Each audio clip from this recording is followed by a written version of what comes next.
tal? Buen día. Listo, a ver, tenemos pilotes hincados, es lo que empezamos a tratar el día de ayer. Sabemos que la capacidad total de un pilote se divide en la capacidad por punta y la capacidad por fuste. Y a la vez cada una de estas capacidades se calcularán y el procedimiento a aplicar variará en función de si estamos lidiando con suelos cohesivos o con suelos granulares. El día de ayer calculamos la capacidad por punta de un pilote en un suelo granular. Y vimos que esencialmente la formulación para calcular la capacidad por punta unitaria se deriva fundamentalmente de la ecuación propuesta por Terzaghi, que sabemos que es una ecuación compuesta de tres términos y que es una función de unos factores de capacidad de carga, Nc, Nq, de gamma. Como son suelos granulares, el primer término, que es función de la cohesión, se va y tenemos el segundo y el tercer término. Ok, ¿qué pasa en los suelos finos? Lo contrario, aquel primer término que desaparecía cuando calculamos la capacidad por punto en suelos granulares, ahora aparece y los otros dos términos se van. Es muy lógico. Ángulo de fricción es igual a 0 y definimos la resistencia en función de la resistencia de corte en condición no drenada, que sabemos que es la equivalencia a la cohesión efectiva de la resistencia. Ok. Factores de capacidad de carga en ese asterisco que vamos a utilizar siempre en suelos arcillosos, eso es constante, va a ser igual a 9. Por lo tanto, la ecuación a aplicar para calcular la capacidad por punto unitaria en suelos arcillosos es 9 por S sub 1. Es muy simple. Entonces, si yo defino la resistencia al corte de este suelo arcilloso, ya sea en laboratorio o mediante correlaciones empíricas, obviamente en la zona de la punta del pilote voy a multiplicar ese valor de S sub 1 por 9 para obtener la capacidad por punto unitario. Obviamente esa capacidad por punto unitaria se multiplica por el área de la punta del pilote con la finalidad de obtener la capacidad por punta total. Que en realidad eso no tiene mayor ciencia, pero tenganlo presente. Ahora sí vamos a pasar a la capacidad por fuste o fricción. Sabemos que en fuste esencialmente tenemos un pilote que puede trabajar a compresión o a tracción. En el momento que el pilote trabaja a compresión, ¿qué es lo que va a ocurrir? El elemento estructural va a tender a sentarse, el producto de que tiende a deslizarse respecto al suelo circundante, se va a generar fricción en toda la interfase del pilote, es decir, en todo el perímetro del pilote y en toda su longitud. Entonces, vamos a utilizar esencialmente dos metodologías para el cálculo de capacidad por fuste.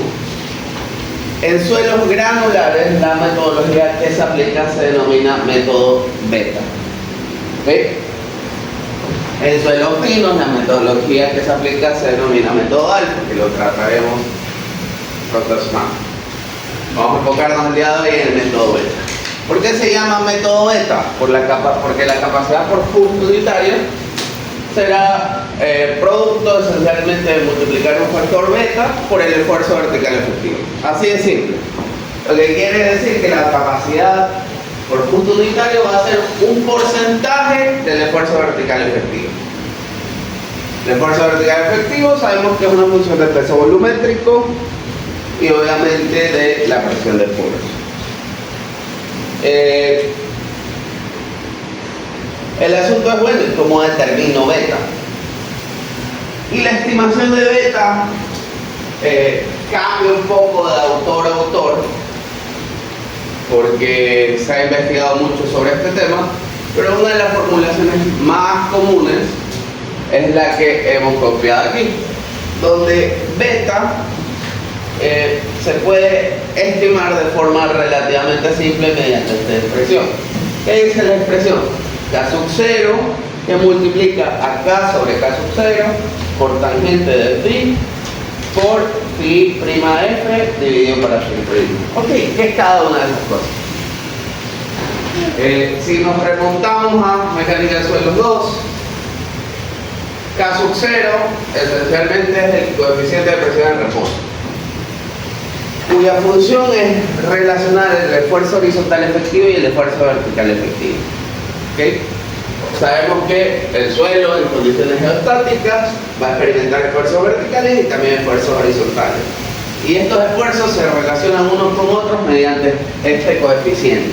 Y el coeficiente de presión de reposo se puede estimar empíricamente mediante la expresión propuesta por Yaki en el 44, donde K sub 0 esencialmente es una función del ángulo de presión interno. O sea, puede ser 1 menos seno de phi.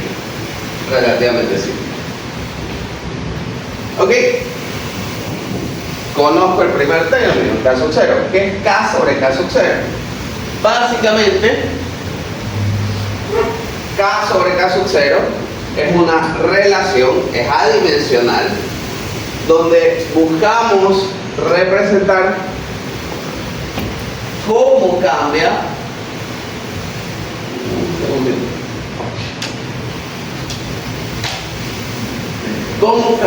el coeficiente de presión lateral producto de la metodología constructiva. Hay que tener en cuenta que el coeficiente de presión K sub 0 representa una condición inicial en reposo. Pero si yo vengo en este suelo en el que no se ha construido nada y vengo e introduzco un pilote a golpes, porque son pilotes hincados, voy a modificar y cambiar esta condición. Entonces, en realidad, al final de la hinca voy a tener un coeficiente de presión distinto, que se va a hacer K. Pero en realidad no nos interesa conocer K. A nosotros nos interesa conocer el cambio entre K y K sub 0. ¿Ok? ¿Y qué vamos a observar aquí? Que depende esencialmente del método de ejecución del piloto hincado. Sabemos que son pilotos hincados, se van a instalar mediante golpes, pero a la vez existen distintas formas de instalar pilotos hincados. Y vamos a ir de abajo hacia arriba. La primera de ellas, pilotes de gran desplazamiento. Se denominan así porque esencialmente requieren movilizar un gran volumen del suelo para que el pilote pueda ser instalado. Entre estos tenemos principalmente los pilotes de hormigón de sección uniforme, o sea, de sección llena. Un pilote de hormigón armado, un pilote de hormigón preforzado, cuyo ancho va a ser igual a B. Es un pilote de gran desplazamiento. ¿Por qué? Porque en el momento que yo quiero introducir esto en el suelo, tiene que movilizarse todo ese volumen de suelo hacia los lados. ¿Okay? Por eso se denomina pilote de gran desplazamiento. ¿Qué es lo que ocurre en el momento que instala un pilote de gran desplazamiento respecto al coeficiente de presión lateral? En realidad se incrementa, por eso tenemos relaciones que están por arriba de 1. ¿Okay? Van entre 1 y 2. ¿Cuánto es exactamente? Salvo que iba a algún tipo de medición de cómo cambia las propiedades del suelo, la interfaz, el producto de la hinca del pilote, lo cual no es probable, porque eso se lo hace para fines investigativos nada más. Para fines prácticos, por lo general, uno trabaja con un valor intermedio en este rango. ¿Okay? Por lo general se trabaja con 1,5, pero ya que no se tiene más certeza. Ok, pilotes hincados de poco desplazamiento. Pilotes hincados de poco desplazamiento. Tubos. Esencialmente son pilotes metálicos. ¿Okay? Un tubo cuyo espesor T es bastante pequeño respecto al diámetro de la sección. ¿Okay? Entonces, ¿Qué es lo que ocurre cuando introduzco un tubo a golpes en el suelo? El pilote se logra introducir de forma relativamente simple. ¿Por qué? Porque el suelo puede introducirse en el pilote y lo que se desplaza es esencialmente lo equivalente a el perfil metálico. Entonces, el desplazamiento de la masa de suelo requerido para que el pilote pueda ser instalado es relativamente pequeño. Y se puede dar un pequeño incremento en esta relación de K sobre K sub 0, pero también puede haber una reducción. ¿Por qué? Porque en el momento que yo empiezo a introducir este pilote en el suelo, si bien no se requiere movilizar grandes volúmenes, el suelo que ingresa aquí al pilote se altera y va a modificar sus condiciones de densidad. ¿Okay? Va a reducir su resistencia. No es que no se altera, sí se modifica porque se está introduciendo este tipo de elementos. ¿Okay? Es por eso que se puede generar también una reducción en el valor de K sobre K sub 0. No solo tubos metálicos, perfiles tipo I, también son pilotes de poco desplazamiento. ¿Okay? Algo importante que vale la pena mencionar: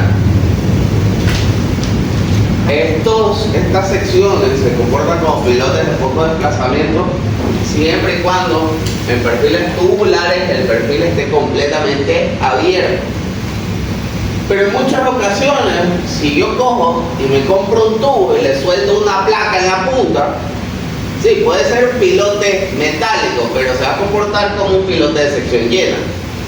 Entonces, en realidad va a ser un pilote de gran desplazamiento. Yo puedo tener una sección tipo I, pero si le pongo aquí una placa en la punta rectangular, se va a comportar como un pilote de gran desplazamiento. Entonces, hay que tener en cuenta esos aspectos durante el proceso de INCA para poder hacer una adecuada estimación de la capacidad portante. ¿Okay? Si se le pone una placa en la circular o en la de tipo I, la placa no llegaría en algún momento a doblarse o algo, a diferencia de que si fuera una... ¿Cómo doblar?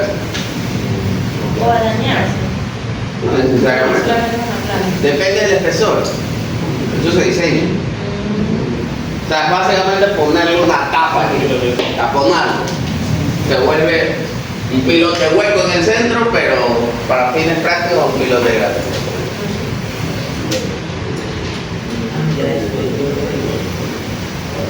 ¿Por qué alguien le pondría una placa a un pilote tubular?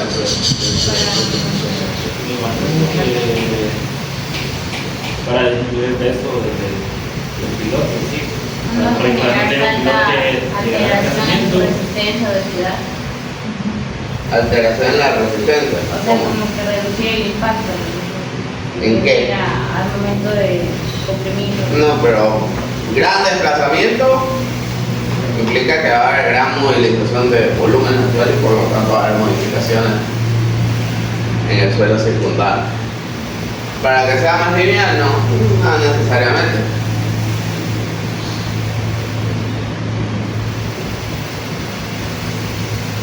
Esencialmente hay que tener en cuenta que la capacidad por punta total es esencialmente el área de la punta multiplicado por la capacidad por punto unitaria. La capacidad de punto unitaria no depende de las características del pilote, porque es un esfuerzo nada más. Pero eso se multiplica por el área transversal. Si yo calculo el área transversal de un tubo, es un área muy chiquita, porque me va a dar como resultado una capacidad por punta relativamente pequeña. Entonces, si se le quiere sacar provecho realmente a la capacidad por punta, utilizando este tipo de pilotes, es necesario ponerle algún tipo de tapón, ponerle algún tipo de placa que genere que el pilote trabaje como que si fuera un pilote de sección llena. No importa que esté vacío en medio. ¿Cómo? No importa que solamente la parte de abajo tenga la placa y lo demás esté vacío y poner No, o sea, importa pero para propósitos de capacidad de carga, no. ¿Cuándo te va a importar? Cuando cheques esta cuestión como elemento estructural sometido a una fuerza cortante en la cabeza y por lo tanto experimentes fuerzas de flexión y de corte. Ahí sí te va a importar, porque lo que te va a aportar resistencia al momento y al corte es esencialmente el tubo metálico. Pues está hueco en el centro. ¿Y eso puede pasar? ¿Qué cosa? ¿Cómo te dice que haya una cortante y el Por supuesto. No es que puede pasar. Es la condición en la que trabaja un piloto. A ver, en análisis estructural uno ¿qué hace siempre? Dice, voy a analizar mi edificio. O lo que sea, ¿ya? ¿Y qué es lo primero que hacemos? Cogemos y empotramos las columnas en la base. ¿Qué significa un empotramiento? Que este punto está restringido a rotar y está restringido a desplazar. ¿Eso es verdad? No, no es verdad. Porque en realidad la columna en la práctica lo que hace es viene acá a un elemento de cimentación denominado cabezal que va a amarrar a un grupo de pilotes. Cuidado que estos son los pilotes.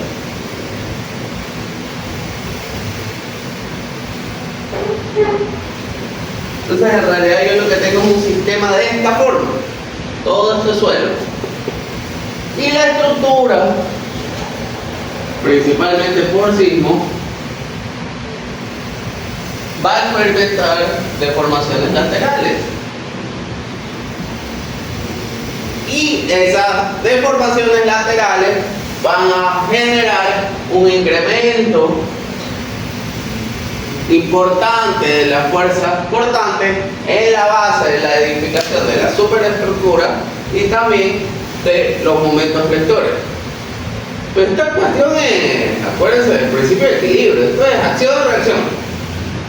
Entonces, si yo tengo una fuerza cortante que genera la deflexión de la estructura, tengo que tener una fuerza igual en la base de la edificación.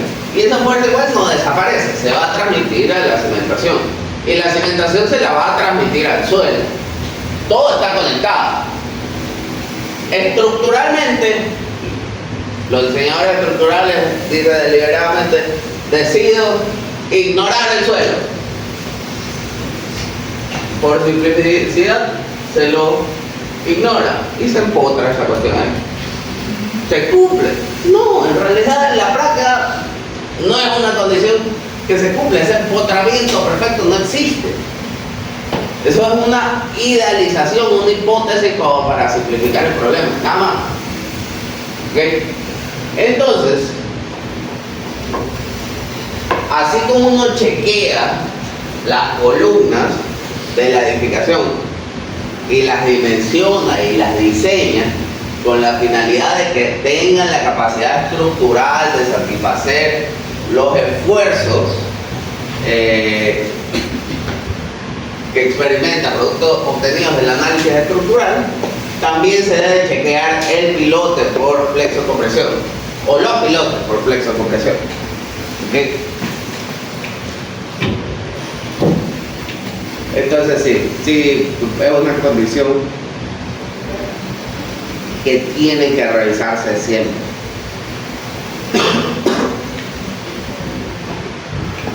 Obviamente esa es una condición como que secundaria. ¿Por qué? Porque ¿cuál es la primera condición? Primero que el suelo tenga la capacidad de tomar esa carga, porque si no tiene ni siquiera la capacidad de tomar la carga del suelo, ¿qué vamos a hablar de flexión? ¿Qué nos interesa la flexión? Lo primero que se chequea es capacidad de carga. De ahí sigue, lo siguiente es, chévere, ya el suelo puede tomar la carga, pero si se deforma excesivamente producto de esa carga, también ¿qué nos interesa la flexión? No es permisible. Entonces, una vez que cumplimos el estado límite de falla y de servicio, ahí sí chequeamos la cimentación por flexión. Ok, entonces, y tercera opción, pilotes hincados con jet de agua. Habíamos mencionado previamente al día de ayer que una de las desventajas del piloticado puede ser cuando se encuentra con estratos arenosos densos. Supongamos que había puesto este ejemplo. Esto era una arcilla, esto era una arena y esto era una arcilla. Y yo vengo a instalar mi pilote y me voy a encontrar con este estrato arenoso denso que me va a complicar la vida. Por debajo de esto tengo una arcilla que voy a buscar, lo ideal sería pasarla y cimentarme acá abajo en una roca. Entonces digo, chuta, pero ¿cómo pasa ese estrato arenoso?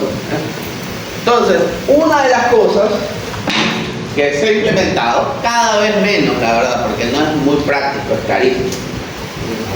Es decir, bueno, si este estrato arenoso tiene poco contenido de pinos, o sea, es esencialmente partículas granulares, una de las características de los suelos granulares es que se erosionan fácilmente. ¿Producto de qué? Del agua. Entonces se saca provecho de eso y se le instala al pilote unos jets de agua, como con los que se utilizan para lavar el carro. O sea, no lo mismo, pero el principio es el mismo. Es que se puede introducir en la punta, donde va a ir instalada la punta del pilote, agua a presión. ¿Con qué finalidad? El agua a presión va a ir erosionando esta arena aquí. Y producto de que la erosiona, la arena que es densa se va a ir soltando. Y a medida que se va soltando, yo voy golpeando. ¿Ah? Se va al suelo. O sea, normalmente vas a tener un nivel práctico aquí. Estás metiendo más agua subterránea, no influye. ¿Ok? Entonces el objetivo es eso: generar que esta arena pierda densidad. Y en el momento que va perdiendo densidad, yo voy golpeando de tal forma que busco atravesar este estrato resistente. Y una vez que ya lo pasé, de ahí ya la inca se facilita. La cuestión es que la efectividad de este método dependerá del espesor de este estrato arenoso. ¿Por qué? Porque la velocidad de inca se reduce significativamente aplicando este proceso. Relate la cara. Ya estaba viendo. Ok, la velocidad de inca se reduce significativamente durante el proceso. Y por ese motivo, muchas veces no es muy eficiente. ¿Qué ocurre con esta relación de K sobre K sub 0? Baja. ¿Por qué? K sub 0 es el coeficiente de presión en reposo. Y yo lo que estoy haciendo es que una arena densa pasa a ser una arena suelta para poder atravesarla mediante golpes. Entonces, en realidad, estoy restándole propiedades resistentes a ese suelo arenoso. ¿Ok? Es por eso que K sobre K sub 0 es mejor. Ese es el segundo término de esta ecuación. Entonces, primero, si conozco el ángulo de fricción, lo puedo estimar fácilmente. El segundo, tengo que conocer el método de instalación que se vaya a aplicar. Y dependerá esencialmente del tipo de pilote que voy a recomendar o si voy a no usar jet de agua. Esto multiplica a tangente de phi, sabemos phi es el ángulo de fricción, y que multiplica a phi f dividido para phi. ¿Qué es eso? Tenemos esta tablita. Y tenemos este factor que vemos que varía en función del material. Tenemos hormigón, aquí tenemos acero rugoso, el acero liso y madera. ¿Qué quiere decir esto? Entonces, referencia esencialmente a la rugosidad de la superficie del perímetro del pilote. ¿Okay? Entonces, phi es el ángulo de fricción del suelo y phi f es el ángulo de fricción que se genera entre, voy a hacerle como un zoom aquí. Si este es mi pilote y estas son una serie de partículas sólidas, Las partículas sólidas que conforman el suelo, entre ellas van a tener un ángulo de fricción fijo. Eso es suelo con suelo, ¿eh? O sea, la masa del suelo como tal. Pero las partículas sólidas con el elemento estructural denominado pilote van a tener en su interfase un ángulo de fricción denominado φF. ¿Ok? Esa es la idea. Entonces, φF es el ángulo de fricción que se genera entre el pilote y el suelo. Por lo tanto, dependerá de la rugosidad del material que conforme el pilote. El hormigón puede ser muy rugoso o puede ser relativamente liso. Mientras más rugoso sea, ¿qué es lo que va a ocurrir? La relación entre φF y Φ va a ser igual a 1. Si es un acabado muy liso del pilote de hormigón, esta relación tiende a reducirse, puede llegar hasta 0.8. Por lo general se trabaja con un valor intermedio. En el acero estructural, de forma similar, hay aceros que tienen un acabado muy liso y en otros casos pueden tener acabados muy rugosos. Si es un acero con acabado rugoso, vamos a tener valores entre 0.7 y 0.9. Si es un acabado liso, la rugosidad va a ser más baja, por lo tanto este valor va a ser entre 0.5 y 0.7. ¿Ok? Y en términos generales, pilotes de madera varían entre 0.8 y 0.9. Entonces, depende esencialmente del material que constituye el pilote. Ok, y de esta forma relativamente simple podemos calcular la capacidad por fuste unitaria para suelos, pilotes instalados en suelos granulares. Entonces, el día de ayer hicimos un ejemplo de un pilote de 19 metros de longitud instalado en suelos granulares, calculamos la capacidad por punta. Ahora vamos a calcular la capacidad por fuste. Algo importante, este valor de Fn, así como U'N tiene máximos, Fn también tiene máximos, no tiende al infinito, sino que tiene valores máximos. Entonces, repito todo. Arena limosa medianamente densa, con densidad relativa entre 35 y 65, el máximo es 67 kilopascales.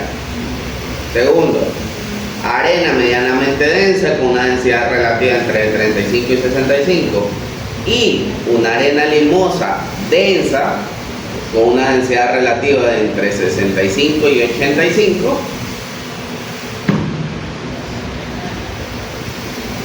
máximo 81 kilopascales. 81 kilopascales. Ok.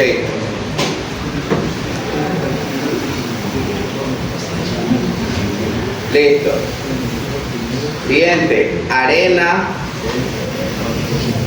densa.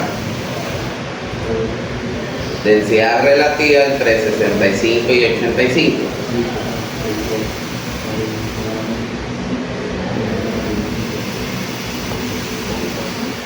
Y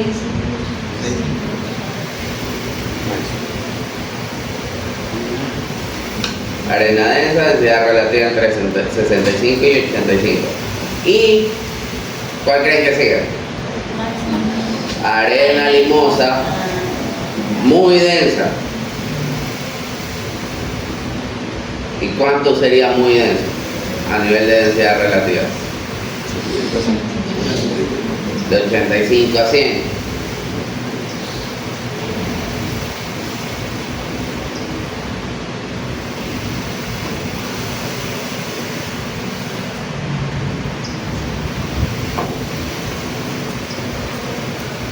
Máximo 96 kilopascales.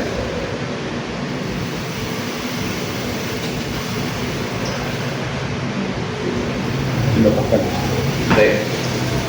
Y finalmente, arena muy densa.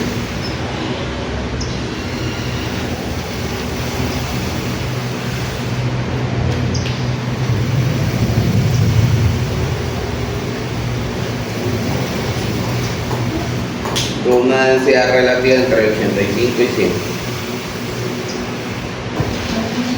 El máximo es 115 para esa arena muy intensa.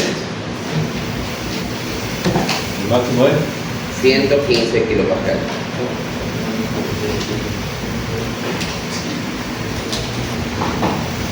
Como podemos ver con esa formulación, tenemos que F minúscula. La capacidad por fusto unitaria cambia en función del esfuerzo vertical efectivo. ¿Ok? Y esta capacidad por fusto unitaria va a multiplicarse por la superficie del pilote que está en contacto con el suelo, es decir, el perímetro por la longitud. ¿Ok?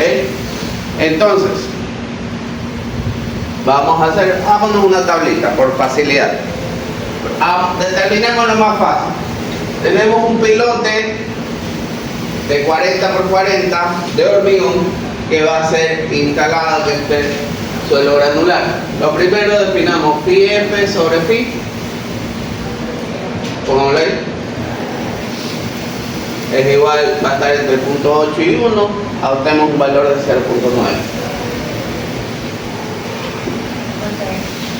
0.9. Tenemos un piloto hincado. ¿Es de cuál de estos tres es? De gran desplazamiento. Un piloto de sección llena a desplazar una gran masa de suelo durante su instalación. Por lo tanto, K sobre K sub 0, adoptamos el valor de 1.5. Eso es constante a lo largo del pilote, esos valores no van a cambiar. Otra cosa, en este caso tenemos un ángulo de fricción uniforme que aplica para todo el suelo arenoso, independientemente de si está sobre o bajo el nivel freático. ¿Ok? Entonces, vamos a calcular este es el valor de phi, por lo tanto vamos a calcular K sub 0. K sub 0, aplicando la fórmula de I aquí, es 1 menos seno de phi, sería 1 menos seno de 36, me parece. 36.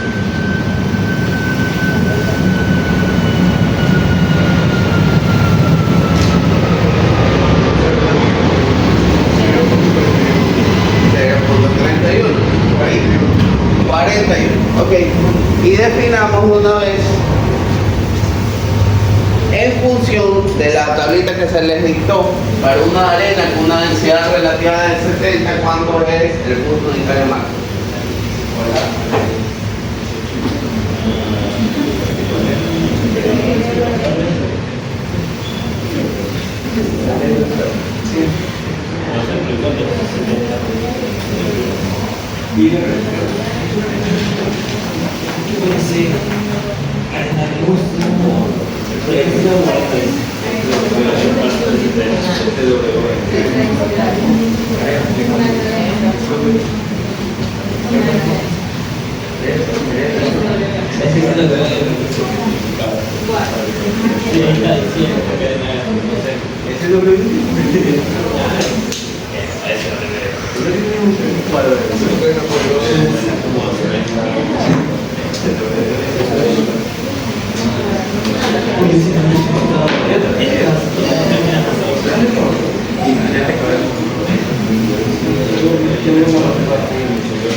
Ok, ¿cuánto es el punto unitario máximo?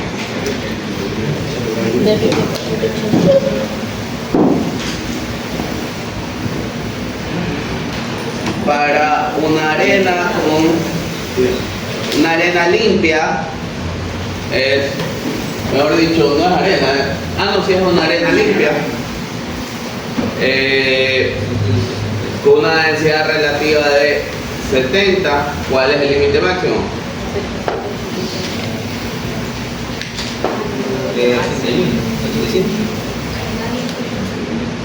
96.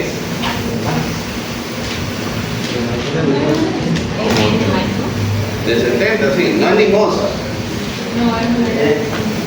Arena densa, densidad relativa entre 65 y 85, límite 96.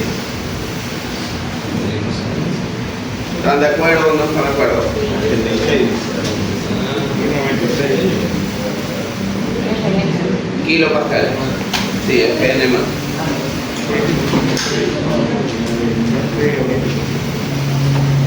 Listo. Entonces vamos a hacernos una tablita.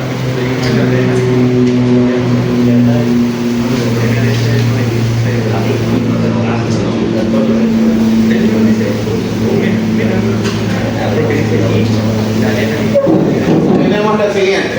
A ver, sabemos que el esfuerzo,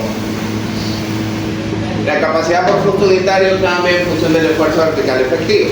El esfuerzo vertical efectivo va a cambiar, si lo graficáramos, por dos razones. Primero, por el cambio del peso volumétrico, cambia el esfuerzo vertical total. Y segundo, por presencia del nivel frágil. ¿Okay? Entonces tengo que dividir esta cuestión en capas de ley.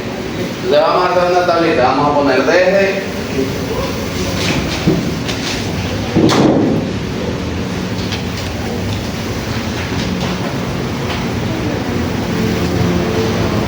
hasta. La primera capa iría de 0 a 3.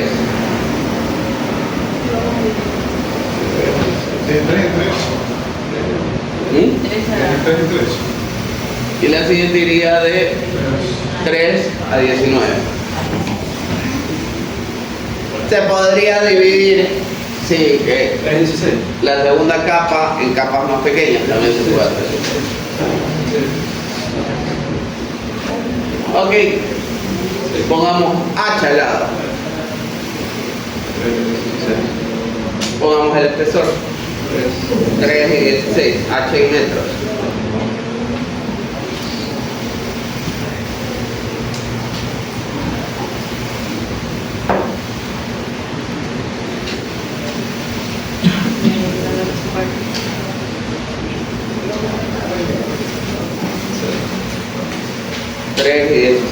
Ok, ¿cuál es el centro de la capa?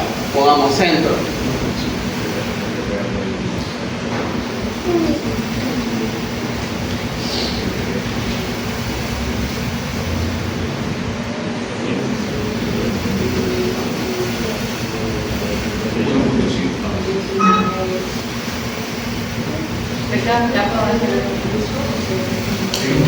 Es el promedio entre el inicio y el fin de la capa.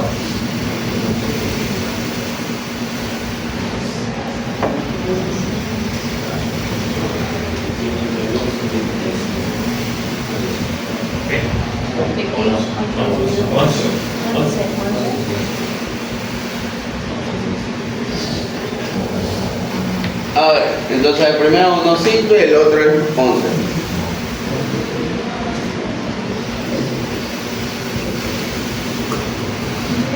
Ok, entonces vamos a calcular el esfuerzo vertical efectivo. Pongamos ahí al lado. Sigma prima B en kilopascales.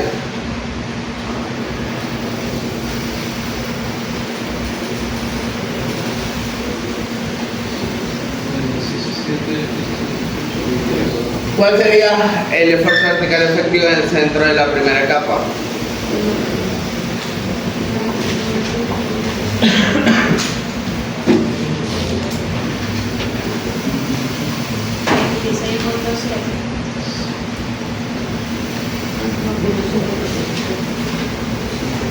Anotémoslo.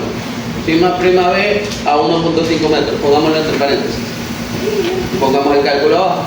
Abajo, que ahí está.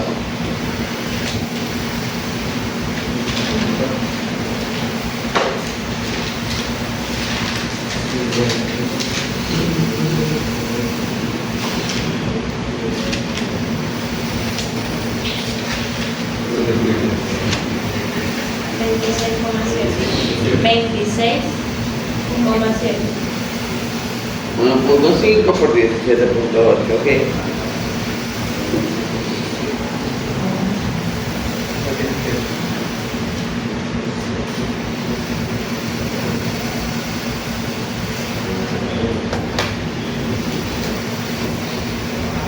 $26,7 kilopascales. Arriba. Pónganle la unidad. Y pongámosle la tabla de una vez.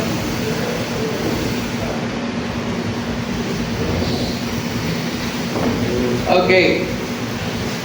En el siguiente vamos a tener. 8 por 8.2. No, borremos eso. 3 por 17.8 más 8.2 no sería 11, ojo, por 8. 11 menos 3 es 8. ¿Cuánto nos da eso?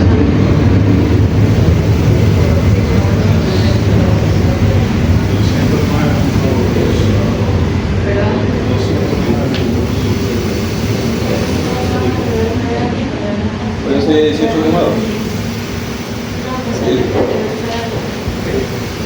Que restarle el peso volumétrico del agua.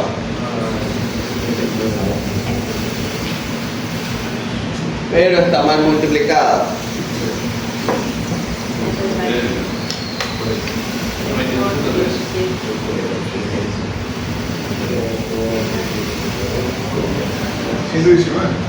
Bien, de 19 es lo que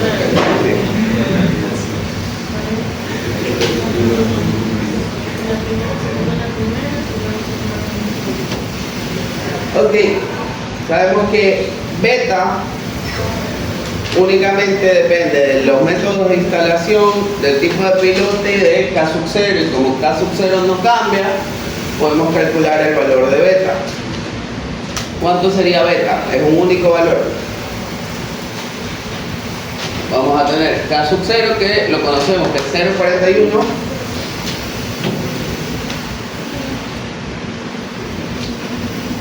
Póngale beta. Por K sobre K sub 0, que lo tenemos ahí, que sería 1.5, por tangente, abro paréntesis, de phi prima, que es 36,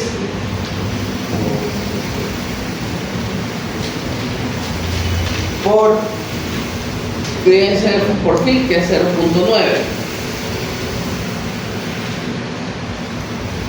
No, la relación es 0.9, va directo.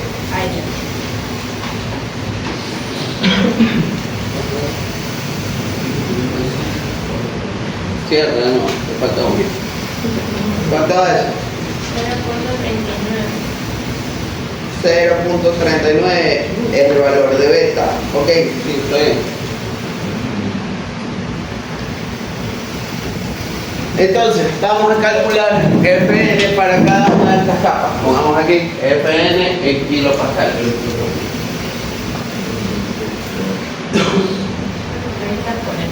En kPa. Va a ser igual a 26.7 por punto 39.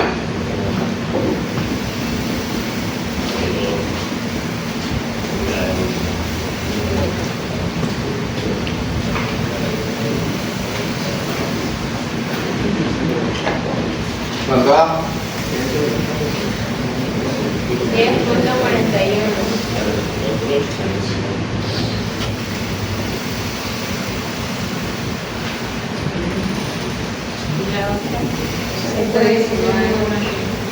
¿Cuánto? 10.41.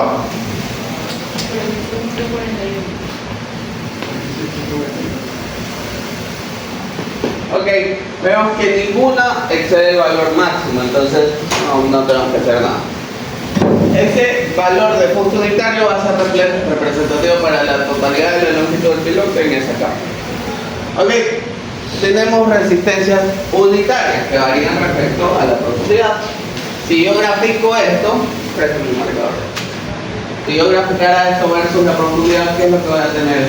Voy a tener un valor de 10.41 de 0 a 3 y a partir de ahí un brinco que se mantiene constante en el resto del piloto. Sí, es bastante simple. Entonces, vamos ahora sí a calcular el perímetro del piloto. Calculemos el perímetro.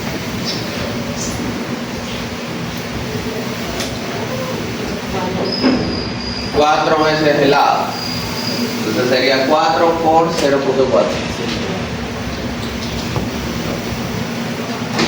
Esto da 1.6 metros.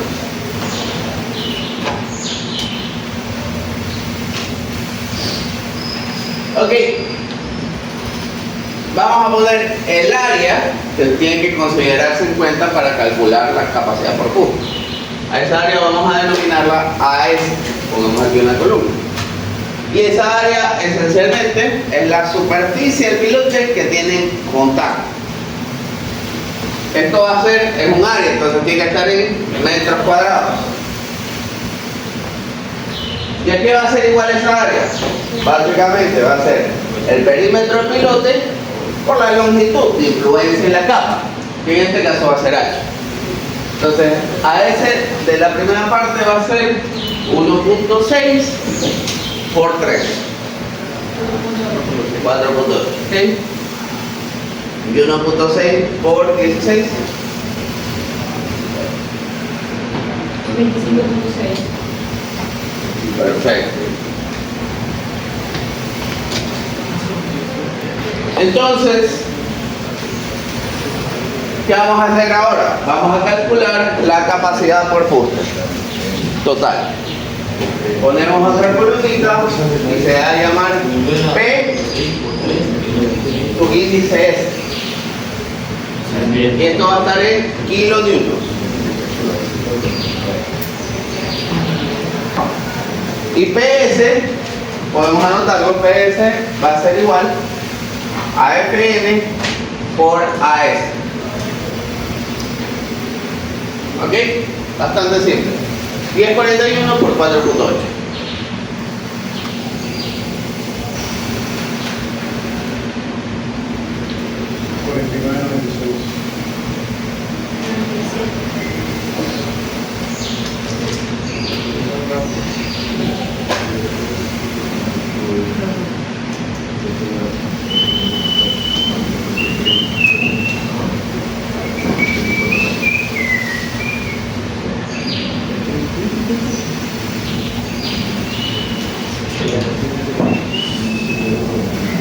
Ok, y la capacidad por fuste total, ponemos una línea, es esencialmente la sumatoria.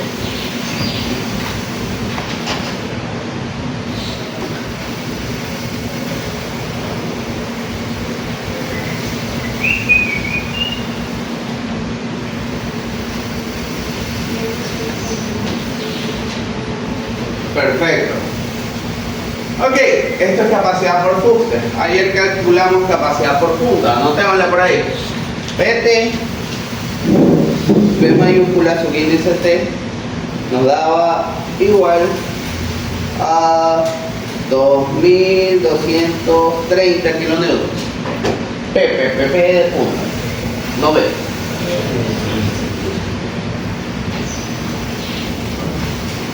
$2.230 kilonewtons. Ok, la capacidad última va a ser igual, última compresión, pongámosle PU, entre paréntesis,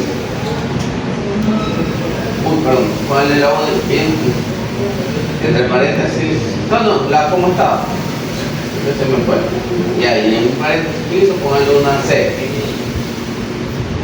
ajá. Y abajo ponemos PU, atención, una letra T. Sabemos que ayer lo vimos, que el piloto no tiene distintas capacidades últimas, dependiendo si trabaja a compresión o a tracción. Ok, la capacidad última a compresión va a ser igual a la capacidad por punta, 2230,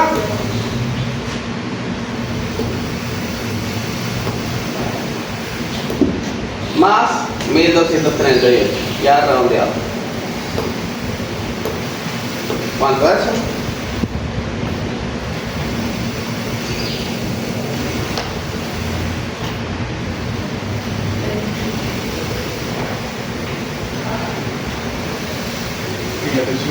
Kilonewtons. No, en la tracción no movilizas puntos. La punta se moviliza por el efecto de la compresión. Y cuando quieres arrancar el pilote, la punta no trabaja. Entonces, atención, va a ser solo PS, sí. 1238. Ok, ahí no termina el asunto. Factores de seguridad. Sabemos que el factor de seguridad estático, póngale FS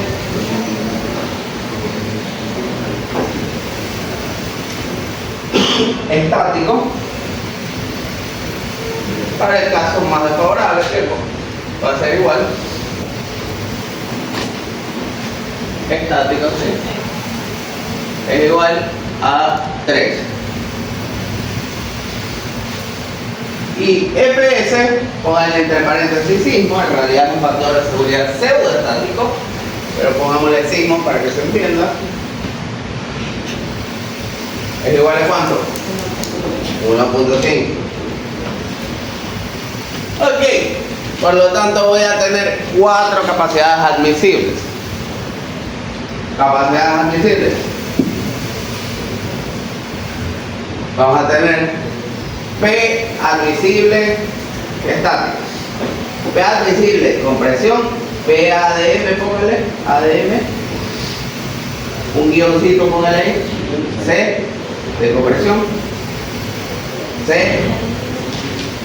guión, EST.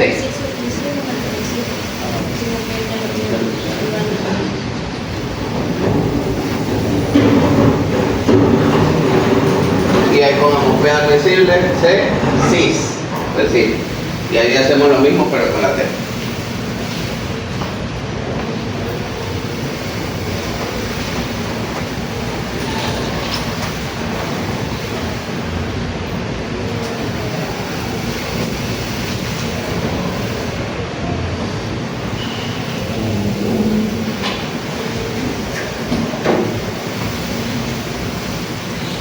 Disculpe, ingeniero, ¿de dónde había salido el PT? Eso lo hicimos ayer. La capacidad por punta de este pilote en ese suelo arenoso.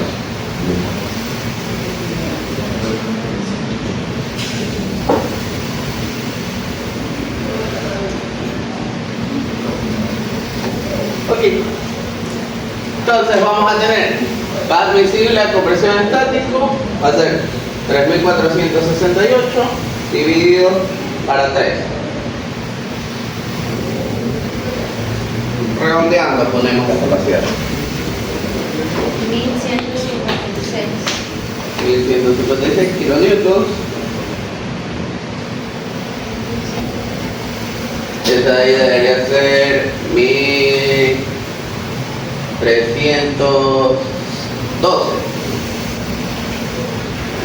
o algo por el estilo. 2312. Perdón, sí, 2312.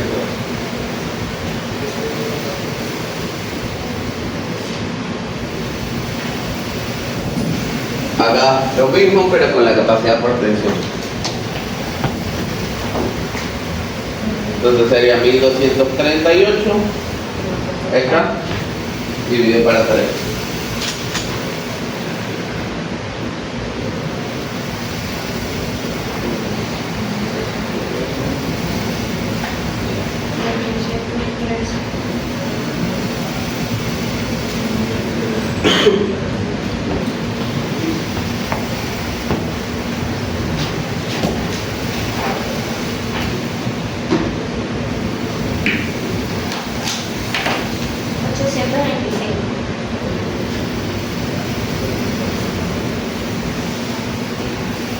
Perfecto. Ok, ya vamos a terminar. Me dan un minuto y quiero explicar algo. Charito, ahora. Hola. Hola.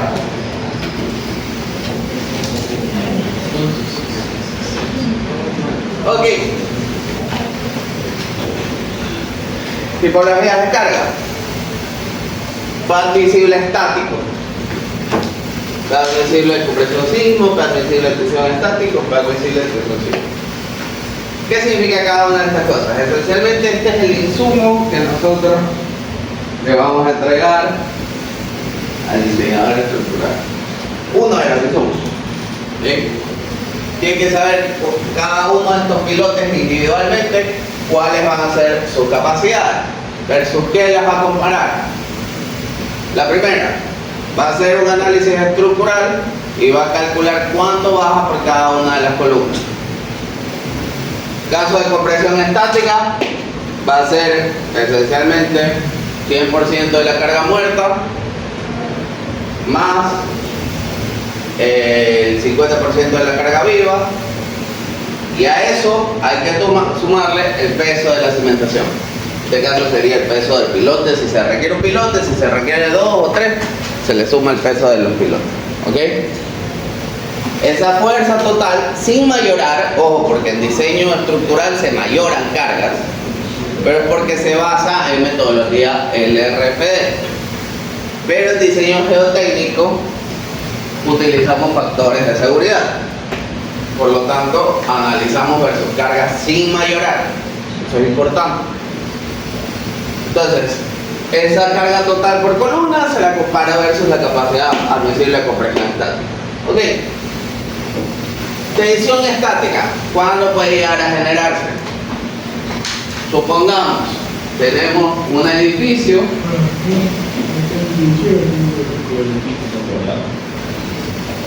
relativamente pequeño en área, de tal forma no tiene una gran altura, por lo tanto no transmite un gran peso, pero tiene una gran excavación, y supongamos que el nivel práctico está muy cerquita de la superficie.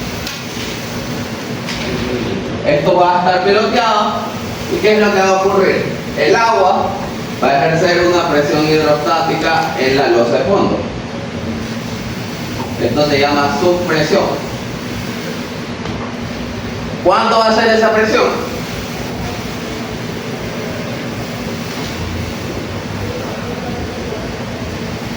Supongamos que esto es ZF, prácticamente desde donde aparece el nivel freático hasta el fondo, hasta donde está la losa de fondo. Eso va a ser ZF. ¿Cuánto va a ser la supresión U? Va a ser igual a ZF por el peso volumétrico del agua.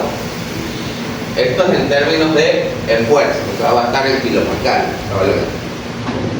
¿Cuál va a ser la fuerza total?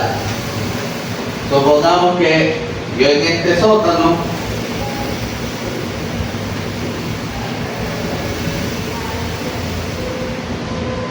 tengo algo así, ¿verdad?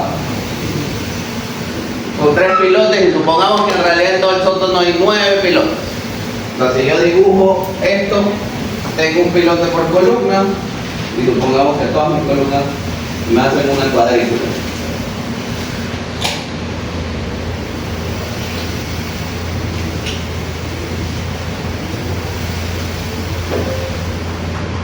¿Ok?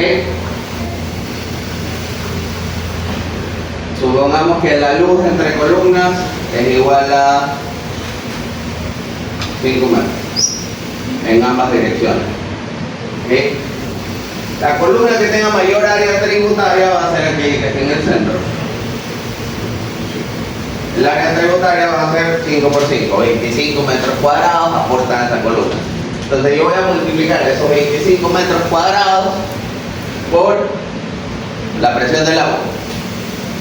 Y esa va a ser la carga total de supresión que se transmitiría al piloto. Pero eso es únicamente supresión. O sea, la presión que ejerce el agua hacia arriba. A eso le vamos a restar el peso propio de la edificación. O sea, carga muerta. Si hay un excedente, ese excedente lo vamos a calcular, lo vamos a comparar con la capacidad visible estática del piloto.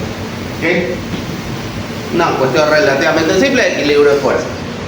Básicamente, si se genera un desbalance en la fuerza tiene que irse a algún lado. El suelo tiene que tener la capacidad de tomar el desbalance de fuerza. ¿Okay?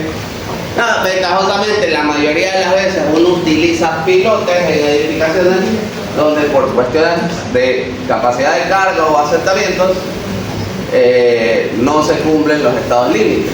Lo que significa que, por lo general, el peso de la edificación no es poco, o sea, tiende a ser relativamente grande. La edificación de 5 o 6 pisos. Entonces, en ese caso, el peso de la edificación por sí solo contrarresta la supresión. Y los pilotes van a trabajar siempre con presión. Pero puede generarse también un desbalance. En el caso de que se genere el desbalance, la capacidad admisible por tensión estática tiene que ser suficiente como para tomar ese desbalance. Por sismo, esencialmente se tiene que hacer el análisis estructural considerando carga muerta, 50% de la viva, y el 100% del sí, de la fuerza sísmica. ¿Okay? Y eso nos puede generar, la mayoría de las veces, ventajosamente, como entra en la carga muerta, nos genera reacciones a nivel de compresión.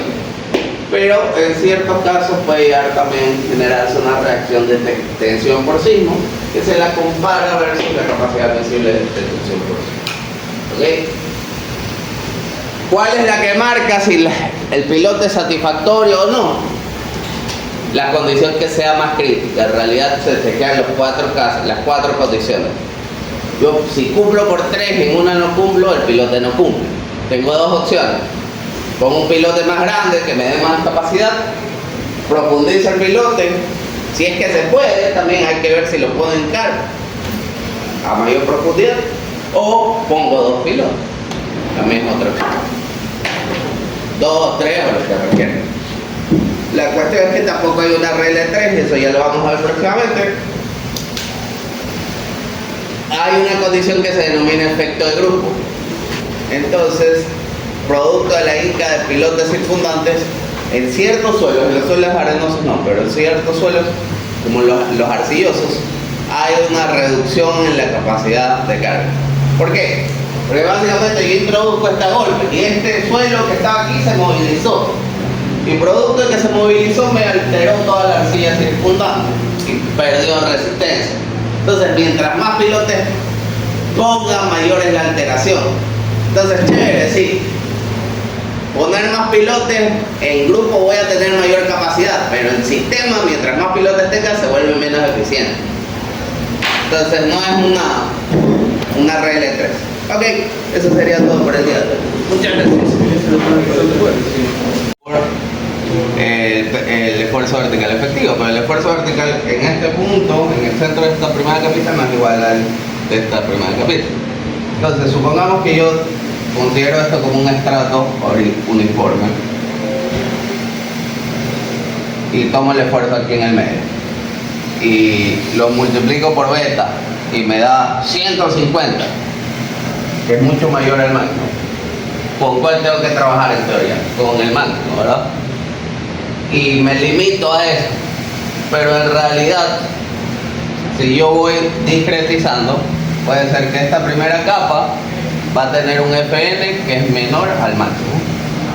Esta segunda capa va a tener otro FN que es menor al máximo. Esta tercera va a tener un FN que sea menor al máximo.